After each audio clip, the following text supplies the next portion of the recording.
basically for my pre-workout snack, I just had some oranges cut up and ate them plain.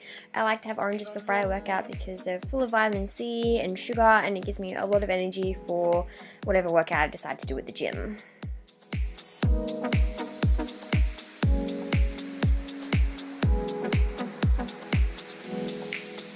And I know she'll be there for me, at least we'll both know.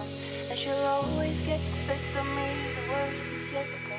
But at least So for my workout, I decided to do a 20-minute cardio warm-up to get my heart rate pumping, to get my body nice and hot because it's so cold outside. And then I decided to work my arms, so I did a circuit of the weighted gym equipment. So for my chickpea curry, you're going to need obviously some chickpeas, some like coconut milk, some whole peeled tomatoes in the can with the juice, spinach, cauliflower, sweet potato. I like to add some mushrooms as a nice touch, vegetable stock, onion, ginger, garlic, garam masala, and curry powder. So firstly, you want to start by finely dicing your onion, grating your ginger, and grating your garlic. You're going to need half an onion, about a tablespoon of ginger, and a clove of garlic.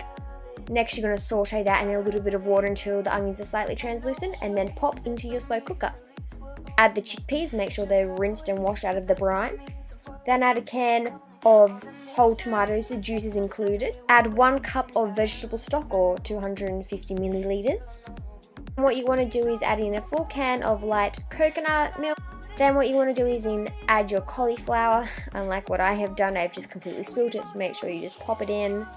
Then you want to add in, I had quite a large sweet potato, so maybe half a sweet potato if it's large like mine, or 1 small sweet potato cubed into there. Then you add in half a tablespoon of curry powder and 1 tablespoon of garam masala. Give that a stir and then either put it on slow cooker, low heat for 6 hours, or slow cooker, high heat for 4 hours, depending on how you like your vegetables. Now this is me just being a little bit vain in the mirror. I'm going to show you my face routine after the gym. So what I normally do is I normally start off with my Pura Clarifying Cleanser. I rub that all over my face and then wash it off with a warm washer. Dab my face dry. Then what I do is I spritz my face with the hydrating moisturizing spray. Then I dab that into my skin a little bit.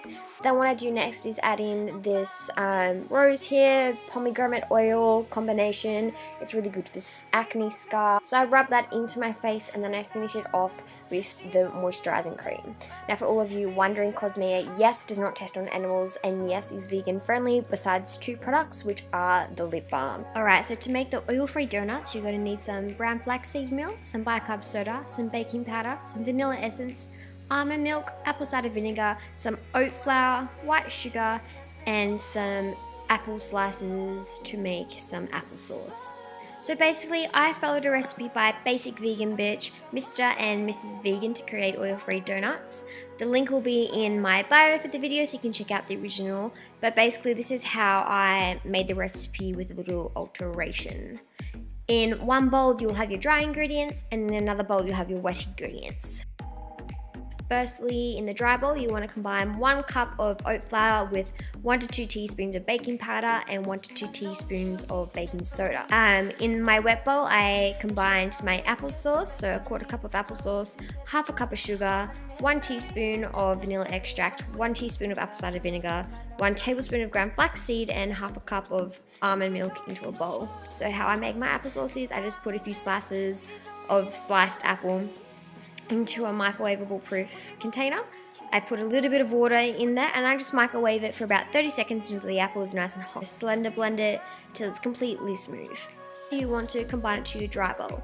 So just pour the wet bowl ingredients into your dry bowl and mix thoroughly until no flour can be seen on the bottom.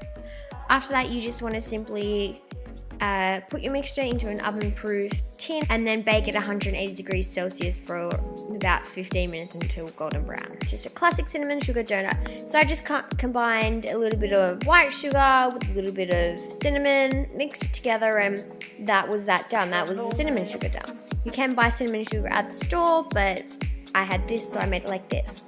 My next one was just a lemon icing glaze, so I just put a few tablespoons of icing sugar, pure icing sugar, with a few squirts of lemon juice, probably around about 2 or 3 tablespoons of lemon juice, depending on how lemony you like it, and about a tablespoon or even less of vegan Nutelix.